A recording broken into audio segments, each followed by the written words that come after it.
ಸುಹಾಸ್ ಹತ್ಯೆಯ ಬಳಿಕ ಗೃಹ ಸಚಿವ ಪರಮೇಶ್ವರ್ ಸೇರಿದಂತೆ ಸ್ಥಳೀಯ ಉಸ್ತುವಾರಿ ಸಚಿವ ದಿನೇಶ್ ಗುಂಡೂರಾವ್ ಅವರು ಸಭೆಯನ್ನು ಕರೆದಿದ್ದರು. ಆದರೆ ಸ್ಥಳೀಯವಾಗಿ ಮಂಗಳೂರಿನ ಯಾವುದೇ ಜನಪ್ರತಿನಿಧಿಗಳನ್ನು ಸಭೆಗೆ ಕರೆದಿಲ್ಲ. ಈ ಬಗ್ಗೆ ಮಾತನಾಡಲಿಕ್ಕೆ ನಮ್ಮ ಜೊತೆಯಲ್ಲಿ ಸ್ಥಳೀಯ ಶಾಸಕರು ಹರೀಶ್ ಪೂಂಜಾ ಅವರಿದ್ದಾರೆ. ಅವ್ರನ್ನ ಮಾತಾಡ್ತಾ ಹೋಗ್ತೀನಿ. ಸರ್, ತಮಗೆ ಯಾವುದೇ ರೀತಿಯಾದಂಥ ಇನ್ವೈಟ್ ಬಂದಿಲ್ಲ, ಯಾಕೆ? ಅಂದರೆ ತಾವು ಶಾಸಕರಾಗಿ ಜನಪ್ರತಿನಿಧಿಗಳಾಗಿ ಯಾವುದನ್ನು ಕೂಡ ಇಲ್ಲಿನ ನಡೆಯುವಂಥ ಘಟನೆಗಳನ್ನು ತಡೆಯೋದಿಲ್ವ? ಯಾಕೆ ಗೃಹ ಸಚಿವರು ಈ ರೀತಿ ಮಾಡಿದ್ರು? ಅಥವಾ ಉಸ್ತುವಾರಿ ಸಚಿವರಾಗಿ ದಿನೇಶ್ ಗುಂಡೂರಾವ್ ಅವರು ತಮ್ಮನ್ನು ಕರಿಬೋದಿತ್ತು ಇಲ್ಲಿನ ಸ್ಥಳೀಯ ಜನಪ್ರತಿನಿಧಿಗಳನ್ನು?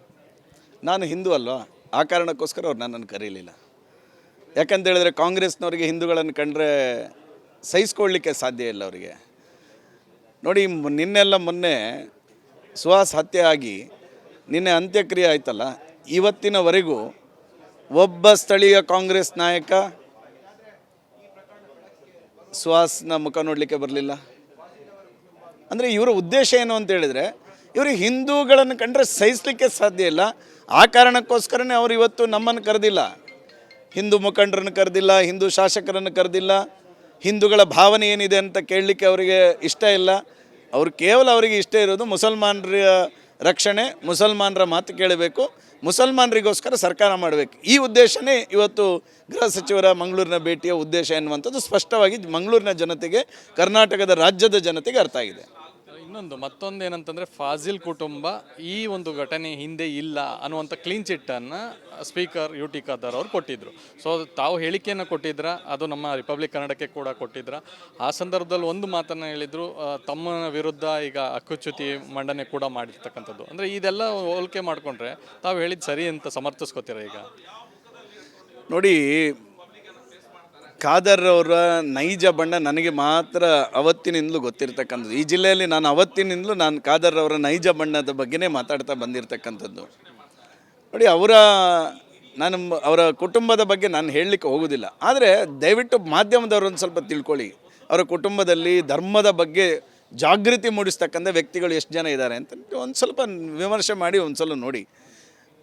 ಅವ್ರದ್ದು ಸಿನಿಮಾದ ಒಳಗೆ ಒಂದು, ಸಿನಿಮಾದ ಹೊರಗೆ ಒಂದು ಹೇಳ್ತೀವಲ್ಲ, ಅದೇ ರೀತಿ ಅವರ ವ್ಯಕ್ತಿತ್ವ, ಅವರದ್ದು ನಿಜವಾಗಿ ನೋಡುವಾಗ ಒಂದು ವ್ಯಕ್ತಿತ್ವ, ಅವರ ಆಂತರ್ಯದಲ್ಲಿರ್ತಕ್ಕಂಥ ವ್ಯಕ್ತಿತ್ವ ಇನ್ನೊಂದು. ಪ್ರಾಯಶಃ ನೋಡಿ, ಫಾಜಿಲ್ ಕುಟುಂಬ ಅದರಲ್ಲಿ ಇಲ್ಲ ಎನ್ನುವಂಥದ್ದು ಪತ್ರಿಕೆಯ ಮುಂದೆ ಒಬ್ಬ ಸ್ಪೀಕರ್ ಆಗಿ ಪ್ರೆಸ್ ಮೀಟ್ ಮಾಡಿದ್ದಾರೆ. ನಾನು ಕೇಳ್ತೇನೆ ಖಾದರ್ ಅವರೇ, ರಮೇಶ್ ಕುಮಾರ್ ನಿಮ್ಮ ಪಾರ್ಟಿಯಲ್ಲಿ ಸ್ಪೀಕರ್ ಆಗಿದ್ರಲ್ಲ, ಯಾವತ್ತಾದರೂ ಈ ರೀತಿಯ ವಿಷಯಕ್ಕೆ ಸಂಬಂಧಪಟ್ಟಂತೆ ಪತ್ರಿಕಾಗೋಷ್ಠಿ ಮಾಡಿರ್ತಕ್ಕಂಥ ಒಂದು ಉದಾಹರಣೆ ತೆಗೆದುಕೊಡಿ. ಜವಾಬ್ದಾರಿ ನಿಮ್ದಲ್ಲ ಸ್ವಾಮಿ. ನಿಮ್ಮ ಸರ್ಕಾರದ ಮಂತ್ರಿಗಳಿದ್ದಾರೆ, ಗೃಹ ಸಚಿವರಿದ್ದಾರೆ, ಮುಖ್ಯಮಂತ್ರಿಗಳಿದ್ದಾರೆ, ಜಿಲ್ಲಾ ಉಸ್ತುವಾರಿ ಸಚಿವರಿದ್ದಾರೆ. ಅವ್ರ ಕೆಲಸವನ್ನು ನೀವ್ಯಾಕೆ ಮಾಡ್ಲಿಕ್ಕೆ ಹೋಗ್ತೀರಿ? ನಿಮ್ಮ ಕೆಲಸ ವಿಧಾನಸೌಧ ಅಧಿವೇಶನ ನಡೆಸೋದು, ಎಲ್ಲರ ಸರ್ವಪಕ್ಷವನ್ನು ಸಮಾನತೆಯಲ್ಲಿ ತೆಗೆದುಕೊಂಡವ್ರದ್ದು ನಿಮ್ಮ ಕೆಲಸ. ನೀವು ಅದನ್ನು ಬಿಟ್ಟು ನೀವು ಒಂದು ಮುಸಲ್ಮಾನ ಸಮಾಜದ ಪರವಾಗಿ ವಕಾಲತ್ತು ವಹಿಸ್ಕೊಂಡು ಮಾತಾಡ್ತೀರಂತಾದರೆ ನಿಮ್ಮನ್ನು ಏನಂತ ಕರಿಬೇಕು ನಾವು? ಆಯ್ತಲ್ಲ, ನಿಮ್ಮ ಕಮಿಷನರ್, ನಿಮ್ಮ ಶ್ಯಾಡೋ MLA ಇದ್ದಾರೆ ನಿಮ್ಮ ಕ್ಷೇತ್ರದಲ್ಲಿ, ನಿಮ್ಮ ಶ್ಯಾಡೋ MLA ಅವರೇ ಇಲ್ಲಿಯ ಎಲ್ಲ ಅಧಿಕಾರಿಗಳನ್ನು ಹಾಕಿ ನಂದೇ ದರ್ಪ ಅಂತ ಮೆರೆಯುವವರು ಇದ್ದಾರೆ. ಇಲ್ಲಿ ನೀವೇ ಮೆರಿತೀರಿ, ನಾನೇ ಹಾಕ್ಕೊಂಡಿರೋದು ಅಂತೇಳಿ. ಇಲ್ಲಿ ಎಲ್ಲವೂ ಖಾದರ್ ಹಾಕಿರುವ ಲೆಟ್ರ್ ಮೇಲೆ ಅಧಿಕಾರಿಗಳು ವರ್ಗ ಆಗಿರ್ತಕ್ಕಂಥದ್ದು. ಕಮಿಷನರ್ ಇವತ್ತು ಹೇಳಿದ್ರಲ್ಲ, ಫಾಜಿಲ್ ಕುಟುಂಬದ ತಮ್ಮ ಆದಿಲ್ ಇದಾನೆ ಎನ್ನುವಂಥದ್ದನ್ನು ಹೇಳಿದ್ರಲ್ಲ. ಈಗೇನು ಉತ್ತರ ಕೊಡ್ತೀರಿ ಖಾದರ್ ಅವರೇ? ನಾನು ಹೇಳ್ತಾ ಇದ್ದೇನೆ, ನೀವು ಏನು ಪತ್ರಿಕಾಗೋಷ್ಠಿಯ ಮೂಲಕ ಏನು ಮುಸಲ್ಮಾನರನ್ನು ವಕಾಲತ್ತು ಮಾಡಿದ್ದೀರಿ ಮಾಧ್ಯಮದ ಮುಂದೆ, ಇವತ್ತು ಅದರ ನಿಜ ಬಣ್ಣ ಸಮಾಜಕ್ಕೆ ಅರ್ಥ ಆಗಿರ್ತಕ್ಕಂಥದ್ದು. ನೀವು ಫೋನ್ ಮಾಡಿದರು ನನಗೆ, ಆ ಕಾರಣಕ್ಕೋಸ್ಕರ ಅವರು ಇಲ್ಲ ಅಂತ ಹೇಳಿದ್ದಾರೆ ಅಂತ ನಿಮ್ಮ ಮುಂದೆ ಹೇಳಿದರು. ಅವರು ಫೋನ್ ಮಾಡಿದರು ಎನ್ನುವ ಕಾರಣಕ್ಕೋಸ್ಕರ ಮಾಧ್ಯಮದ ಮುಂದೆ ಹೇಳ್ತಾರಂತಾದರೆ, ನೀವು ಇಲ್ಲದ ಸಂದರ್ಭದಲ್ಲಿ ಅವ್ರು ಫೋನ್ ಮಾಡಿದ ಕಮಿಷನರಿಗೆ ಫೋನ್ ಮಾಡಿರೋದಿಲ್ವಾ ತನಿಖೆ ಹಾದಿಸ ತಪ್ಪಿಸಲಿಕ್ಕೆ? ಗೃಹ ಸಚಿವರಿಗೆ ಫೋನ್ ಮಾಡಿರೋದಿಲ್ವಾ? ಅದರಲ್ಲಿ ಫಾಜಿಲ್ ಕುಟುಂಬದವರು ಇಲ್ಲ, ಅದರಿಂದಾಗಿ ಅವರ ಎನ್ಕ್ವೈರಿ ಮಾಡಬೇಡಿ ಅಂತ ನೀವು ಒತ್ತಡ ಹಾಕಿದ್ದಿದ್ದರೆ, ಅಧಿಕಾರಿಗಳು ಸತ್ಯಾಸತ್ಯತೆ ಆಧಾರದಲ್ಲಿ ತನಿಖೆ ಮಾಡಿರುವ ಕಾರಣಕ್ಕೋಸ್ಕರ ಫಾಜಿಲ್ ಕುಟುಂಬ ಬಂತು. ಇವರ ಮಾತು ಕಟ್ಟಿಕೊಂಡು ತನಿಖೆ ಹಳ್ಳ ಹಿಡಿದಿದ್ರೆ, ಖಾದರ್ ಅವರು ಮಾಡಿರ್ತಕ್ಕಂಥದ್ದು ಇದು ಅಕ್ಷಮ್ಯ ಅಪರಾಧ. ಇದನ್ನು ವಿಧಾನಸಭೆ ಯಾವ ಸದಸ್ಯರು ಇದನ್ನು ಒಪ್ಕೊಳ್ಳಿಕ್ಕೆ ಸಾಧ್ಯ ಇಲ್ಲ. ಈ ರಾಜ್ಯದ ಜನರು ಇದನ್ನು ಒಪ್ಕೊಳ್ಳಿಕ್ಕೆ ಸಾಧ್ಯ ಇಲ್ಲ. ಈಗ ತನಿಖೆ ಸ್ಪಷ್ಟವಾಗಿ ನಡೀತಾ ಇದೆ ಅನ್ನೋಂಥ ನಂಬಿಕೆ ಇದೆಯಾ ಅಥವಾ ಯಾವ ರೀತಿಯಾದಂಥ ತನಿಖೆಯನ್ನು ಬಯಸ್ತೀರ? ನಾನು ಕರ್ನಾಟಕ ರಾಜ್ಯದಲ್ಲಿರ್ತಕ್ಕಂಥ ಕಾಂಗ್ರೆಸ್ ಸರ್ಕಾರ ಇರುವವರೆಗೂ ಇಲ್ಲಿಯ ತನಿಖೆಯನ್ನು ನಾನು ಒಪ್ಪಿಕೊಳ್ಳಲಿಕ್ಕೆ ಸಾಧ್ಯ ಇಲ್ಲ. ಯಾಕಂತ ಹೇಳಿದರೆ ನೋಡಿ, ಸುಹಾಸ್ ಹತ್ಯೆ ಆಗಬೇಕಾದ್ರೆ ಮೊದಲ ವಾಟ್ಸಪ್ ಫೇಸ್ಬುಕ್ ಮೆಸೇಜನ್ನು ನೀವು ಗಮನಿಸಿ. ಹತ್ಯೆ ಮಾಡ್ತೇವೆ ಅಂತ ಹೇಳುವಂಥದ್ದನ್ನು ಹಾಕಿದಾಗ ಅದಕ್ಕೆ ಪೊಲೀಸ್ ಇಲಾಖೆ ರಿಯಾಕ್ಟ್ ಮಾಡಲಿಲ್ಲ. ನಂತರ ನಿರಂತರವಾಗಿ ಅವನ ವಾಹನ ತಪಾಸಣೆ ಮಾಡಿ ಯಾವುದೇ ಆಯುಧ ಇಲ್ಲದ ರೀತಿಯಲ್ಲಿ ನೋಡಿಕೊಂಡ್ರು. ಆಯುಧಗಳು ಇಲ್ಲ ಎನ್ನುವಂಥ ಖಚಿತತೆಯನ್ನು ಇಟ್ಟುಕೊಂಡು 6 ಜನ ವ್ಯಕ್ತಿಗಳು ಒಂದೇ ಕಾರಲ್ಲಿ ಇಡಬೇಕಾದ್ರೆ ಸಿನಿಮಾ ಮಾದರಿ ರೀತಿಯಲ್ಲಿ ಬಂದು ಅಟ್ಯಾಕ್ ಮಾಡಿ ಹತ್ಯೆ ಮಾಡ್ತಾರಂತಾದರೆ ಆ ಹಂತಕರಿಗೆ ಮಾಹಿತಿ ಕೊಟ್ಟವರು ಯಾರು? ವಾಹನದಲ್ಲಿ ಶಸ್ತ್ರಾಸ್ತ್ರಗಳು ಇಲ್ಲ, ಆಯುಧ ಇಲ್ಲ ಅಂತ ಮಾಹಿತಿ ಕೊಟ್ಟವರು ಯಾರು? ಇವತ್ತು ನಾನು ಹೇಳ್ತೇನೆ, ಸಫಾನ್ ಎನ್ನುವಂಥವನು ಒಬ್ಬ ಆರೋಪಿಯಾಗಿದ್ದಾನೆ. ಸಫಾನಿಗೂ ಬಜಪೆ ಪೊಲೀಸ್ ಸ್ಟೇಷನ್ನಲ್ಲಿರ್ತಕ್ಕಂಥ ಒಬ್ಬ ಪೊಲೀಸ್ ಅಧಿಕಾರಿ ರಶೀದಿಗೂ ಸಂಬಂಧ ಏನು? ಸಫಾನು ಬಜಪೆ ಪೊಲೀಸ್ ಸ್ಟೇಷನ್ಗೆ ಎಷ್ಟು ಸಲ ಬಂದಿದ್ದಾನೆ ಕಳೆದ 1 ತಿಂಗಳಲ್ಲಿ? ಯಾಕೆ ಬಂದಿದ್ದಾನೆ? ಸಫಾನ್ ಬಂದಂತಹ ಸಂದರ್ಭದಲ್ಲಿ ಪೊಲೀಸ್ ಸ್ಟೇಷನ್ನಲ್ಲಿ ಅವನ ನಡವಳಿಕೆ ಹೇಗಿತ್ತು? ಈ ಎಲ್ಲ ಕಾರಣಕ್ಕೋಸ್ಕರ ಹೇಳ್ತೇನೆ, ಈ ತನಿಖೆಯನ್ನು ನಾನು ಕಾಂಗ್ರೆಸ್ ಸರ್ಕಾರ ಮಾಡ್ತಕ್ಕಂಥ ಅವರ ಅಡಿಯಲ್ಲಿ ಆಗ್ತಕ್ಕಂಥ ತನಿಖೆಯನ್ನು ನಾನು ಒಪ್ಪಿಕೊಳ್ಳಿಕ್ಕೆ ತಯಾರಿಲ್ಲ. ಇದನ್ನು ರಾಷ್ಟ್ರೀಯ ತನಿಖಾ ತಂಡ ತನಿಖೆ ಮಾಡಿದಾಗ ಮಾತ್ರ ಪೂರ್ಣ ನೈಜ ಸತ್ಯತೆ ಬೆಳಕಿಗೆ ಬರಲಿಕ್ಕೆ ಸಾಧ್ಯ ಇದೆ. ಒಟ್ಟಾರೆ ಸುಹಾಸ್ ಹತ್ಯೆ ಸಂಬಂಧಪಟ್ಟಂತೆ NIA ತನಿಖೆ ನಡೆಸಬೇಕು ಅನ್ನೋಂಥ ಒಂದು ಆಗ್ರಹವನ್ನು ಶಾಸಕರಾದಂಥ ಹರೀಶ್ ಪೂಂಜಾ ಮಾಡ್ತಾ ಇರ್ತಕ್ಕಂಥದ್ದು. ಕ್ಯಾಮರಾ ಪರ್ಸನ್ ಕೃಷ್ಣ ಜೊತೆ ಚಂದ್ರಶೇಖರ್, ರಿಪಬ್ಲಿಕ್ ಕನ್ನಡ, ಮಂಗಳೂರು. ಸುಹಾಸ್ ಹತ್ಯೆಯ ಬಳಿಕ ಗೃಹ ಸಚಿವ ಪರಮೇಶ್ವರ್ ಸೇರಿದಂತೆ ಸ್ಥಳೀಯ ಉಸ್ತುವಾರಿ ಸಚಿವ ದಿನೇಶ್ ಗುಂಡೂರಾವ್ ಅವರು ಸಭೆಯನ್ನು ಕರೆದಿದ್ದರು. ಆದರೆ ಸ್ಥಳೀಯವಾಗಿ ಮಂಗಳೂರಿನ ಯಾವುದೇ ಜನಪ್ರತಿನಿಧಿಗಳನ್ನು ಸಭೆಗೆ ಕರೆದಿಲ್ಲ. ಈ ಬಗ್ಗೆ ಮಾತನಾಡಲಿಕ್ಕೆ ನಮ್ಮ ಜೊತೆಯಲ್ಲಿ ಸ್ಥಳೀಯ ಶಾಸಕರು ಹರೀಶ್ ಪೂಂಜಾ ಅವರಿದ್ದಾರೆ. ಅವ್ರನ್ನ ಮಾತಾಡ್ತಾ ಹೋಗ್ತೀನಿ. ಸರ್, ತಮಗೆ ಯಾವುದೇ ರೀತಿಯಾದಂಥ ಇನ್ವೈಟ್ ಬಂದಿಲ್ಲ, ಯಾಕೆ? ಅಂದರೆ ತಾವು ಶಾಸಕರಾಗಿ ಜನಪ್ರತಿನಿಧಿಗಳಾಗಿ ಯಾವುದನ್ನು ಕೂಡ ಇಲ್ಲಿನ ನಡೆಯುವಂಥ ಘಟನೆಗಳನ್ನು ತಡೆಯೋದಿಲ್ವಾ? ಯಾಕೆ ಗೃಹ ಸಚಿವರು ಈ ರೀತಿ ಮಾಡಿದ್ರು? ಅಥವಾ ಉಸ್ತುವಾರಿ ಸಚಿವರಾಗಿ ದಿನೇಶ್ ಗುಂಡೂರಾವ್ ಅವರು ತಮ್ಮನ್ನು ಕರಿಬೋದಿತ್ತು ಇಲ್ಲಿನ ಸ್ಥಳೀಯ ಜನಪ್ರತಿನಿಧಿಗಳನ್ನು? ನಾನು ಹಿಂದೂ ಅಲ್ವಾ, ಆ ಕಾರಣಕ್ಕೋಸ್ಕರ ಅವ್ರು ನನ್ನನ್ನು ಕರೀಲಿಲ್ಲ. ಯಾಕಂತ ಹೇಳಿದ್ರೆ ಕಾಂಗ್ರೆಸ್ನವರಿಗೆ ಹಿಂದೂಗಳನ್ನು ಕಂಡ್ರೆ ಸಹಿಸ್ಕೊಳ್ಳಿಕ್ಕೆ ಸಾಧ್ಯ ಇಲ್ಲ ಅವರಿಗೆ. ನೋಡಿ, ಮೊನ್ನೆ ಸುಹಾಸ್ ಹತ್ಯೆ ಆಗಿ ನಿನ್ನೆ ಅಂತ್ಯಕ್ರಿಯೆ ಆಯ್ತಲ್ಲ, ಇವತ್ತಿನವರೆಗೂ ಒಬ್ಬ ಸ್ಥಳೀಯ ಕಾಂಗ್ರೆಸ್ ನಾಯಕ ಸುಹಾಸ್ನ ಮುಖ ನೋಡಲಿಕ್ಕೆ ಬರಲಿಲ್ಲ.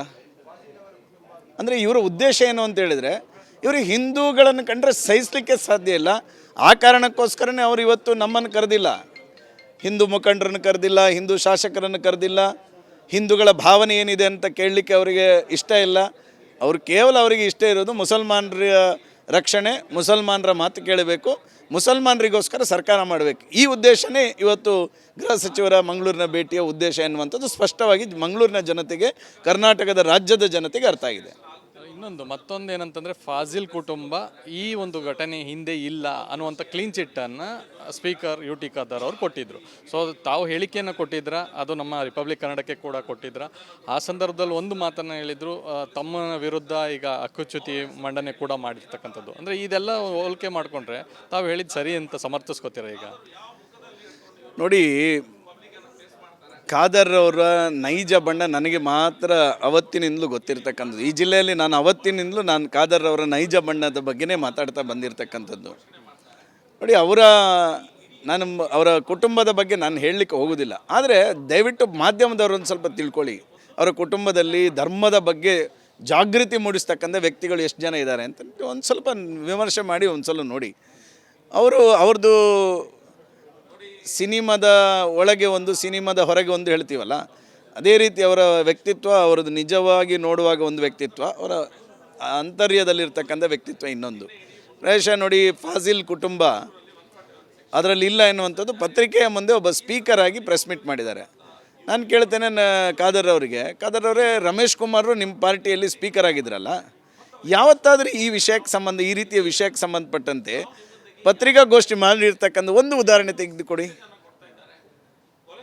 ಜವಾಬ್ದಾರಿ ನಿಮ್ದಲ್ಲ ಸ್ವಾಮಿ, ನಿಮ್ಮ ಸರ್ಕಾರದ ಮಂತ್ರಿಗಳಿದ್ದಾರೆ, ಗೃಹ ಸಚಿವರಿದ್ದಾರೆ, ಮುಖ್ಯಮಂತ್ರಿಗಳಿದ್ದಾರೆ, ಜಿಲ್ಲಾ ಉಸ್ತುವಾರಿ ಸಚಿವರಿದ್ದಾರೆ. ಅವ್ರ ಕೆಲಸವನ್ನು ನೀವ್ಯಾಕೆ ಮಾಡ್ಲಿಕ್ಕೆ ಹೋಗ್ತೀರಿ? ನಿಮ್ಮ ಕೆಲಸ ವಿಧಾನಸೌಧ ಅಧಿವೇಶನ ನಡೆಸೋದು, ಎಲ್ಲರ ಸರ್ವಪಕ್ಷವನ್ನು ಸಮಾನತೆಯಲ್ಲಿ ತೆಗೆದುಕೊಂಡವ್ರದ್ದು ನಿಮ್ಮ ಕೆಲಸ. ನೀವು ಅದನ್ನು ಬಿಟ್ಟು ನೀವು ಒಂದು ಮುಸಲ್ಮಾನ ಸಮಾಜದ ಪರವಾಗಿ ವಕಾಲತ್ ವಹಿಸ್ಕೊಂಡು ಮಾತಾಡ್ತೀರಂತಾದರೆ ನಿಮ್ಮನ್ನು ಏನಂತ ಕರಿಬೇಕು ನಾವು? ಆಯ್ತಲ್ಲ, ನಿಮ್ಮ ಕಮಿಷನರ್, ನೀವು ನಿಮ್ಮ ಶ್ಯಾಡೋ ಎಮ್ ಎಲ್ ಎ ಇದ್ದಾರೆ ನಿಮ್ಮ ಕ್ಷೇತ್ರದಲ್ಲಿ, ಶ್ಯಾಡೋ ಎಮ್ ಎಲ್ ಎ. ನಿಮ್ಮ ಶ್ಯಾಡೋ ಎಮ್ ಎಲ್ ಎ ಅವರೇ ಇಲ್ಲಿಯ ಎಲ್ಲ ಅಧಿಕಾರಿಗಳನ್ನು ಹಾಕಿ ನಂದೇ ದರ್ಪ ಅಂತ ಮೆರೆಯುವವರು ಇದ್ದಾರೆ. ಇಲ್ಲಿ ನೀವೇ ಮೆರಿತೀರಿ, ನಾನೇ ಹಾಕ್ಕೊಂಡಿರೋದು ಅಂತೇಳಿ. ಇಲ್ಲಿ ಎಲ್ಲವೂ ಲೆಟ್ರು, ಖಾದರ್ ಹಾಕಿರುವ ಲೆಟ್ರ್ ಮೇಲೆ ಮಂತ್ರಿಗಳು ಅಧಿಕಾರಿಗಳು ವರ್ಗ ಆಗಿರ್ತಕ್ಕಂಥದ್ದು. ಕಮಿಷನರ್ ಇವತ್ತು ಹೇಳಿದ್ರಲ್ಲ, ಫಾಜಿಲ್ ಕುಟುಂಬದ ತಮ್ಮ ಆದಿಲ್ ಇದ್ದಾನೆ ಅನ್ನುವಂಥದ್ದನ್ನು ಹೇಳಿದ್ರಲ್ಲ. ಈಗೇನು ಉತ್ತರ ಕೊಡ್ತೀರಿ ಖಾದರ್ ಅವರೇ? ನಾನು ಹೇಳ್ತಾ ಇದ್ದೇನೆ, ನೀವು ಏನು ಪತ್ರಿಕಾಗೋಷ್ಠಿಯ ಮೂಲಕ ಏನು ಮುಸಲ್ಮಾನರನ್ನು ಪರ ವಕಾಲತ್ ಮಾಡಿದ್ದೀರಿ ಮಾಧ್ಯಮದ ಮುಂದೆ, ಇವತ್ತು ಅದರ ನಿಜ ಬಣ್ಣ ಸಮಾಜಕ್ಕೆ ಅರ್ಥ ಆಗಿರ್ತಕ್ಕಂಥದ್ದು. ನೀವು ಫೋನ್ ಮಾಡಿದರು ನನಗೆ, ಆ ಕಾರಣಕ್ಕೋಸ್ಕರ ಅವರು ಇಲ್ಲ ಅಂತ ಹೇಳಿದ್ದಾರೆ ಅಂತ ನಿಮ್ಮ ಮುಂದೆ ಹೇಳಿದರು. ಅವರು ಫೋನ್ ಮಾಡಿದರು ಎನ್ನುವ ಕಾರಣಕ್ಕೋಸ್ಕರ ಮಾಧ್ಯಮದ ಮುಂದೆ ಹೇಳ್ತಾರಂತಾದರೆ, ನೀವು ಇಲ್ಲದ ಸಂದರ್ಭದಲ್ಲಿ ಅವ್ರು ಫೋನ್ ಮಾಡಿದ ಸಂದರ್ಭ ಕಮಿಷನರಿಗೆ ಫೋನ್ ಮಾಡಿರೋದಿಲ್ವಾ ತನಿಖೆ ಹಾದಿಸ ತಪ್ಪಿಸಲಿಕ್ಕೆ? ಗೃಹ ಸಚಿವರಿಗೆ ಫೋನ್ ಮಾಡಿರೋದಿಲ್ವಾ? ಅದರಲ್ಲಿ ಫಾಜಿಲ್ ಕುಟುಂಬದವರು ಇಲ್ಲ, ಅದರಿಂದಾಗಿ ಅವರ ಎನ್ಕ್ವೈರಿ ಮಾಡಬೇಡಿ ಅಂತ ನೀವು ಒತ್ತಡ ಹಾಕಿದ್ದಿದ್ದರೆ, ಅಧಿಕಾರಿಗಳು ಸತ್ಯಾಸತ್ಯತೆ ಆಧಾರದಲ್ಲಿ ತನಿಖೆ ಮಾಡಿರುವ ಕಾರಣಕ್ಕೋಸ್ಕರ ಫಾಜಿಲ್ ಕುಟುಂಬ ಬಂತು. ಇವರ ಮಾತು ಕಟ್ಟಿಕೊಂಡು ತನಿಖೆ ಹಾದಿ ಹಳ್ಳ ಹಿಡಿದಿದ್ರೆ, ಖಾದರ್ ಅವರು ಮಾಡಿರ್ತಕ್ಕಂಥದ್ದು ಇದು ಅಕ್ಷಮ್ಯ ಅಪರಾಧ. ಇದನ್ನು ವಿಧಾನಸಭೆ ಯಾವ ಸದಸ್ಯರು ಇದನ್ನು ಒಪ್ಕೊಳ್ಳಿಕ್ಕೆ ಸಾಧ್ಯ ಇಲ್ಲ. ಈ ರಾಜ್ಯದ ಜನರು ಇದನ್ನು ಒಪ್ಕೊಳ್ಳಿಕ್ಕೆ ಸಾಧ್ಯ ಇಲ್ಲ. ಈಗ ತನಿಖೆ ಸ್ಪಷ್ಟವಾಗಿ ನಡೀತಾ ಇದೆ ಅನ್ನೋಂಥ ನಂಬಿಕೆ ಇದೆಯಾ, ಅಥವಾ ಯಾವ ರೀತಿ ಅದನ್ನು ತನಿಖೆಯನ್ನು ಬಯಸ್ತೀರ?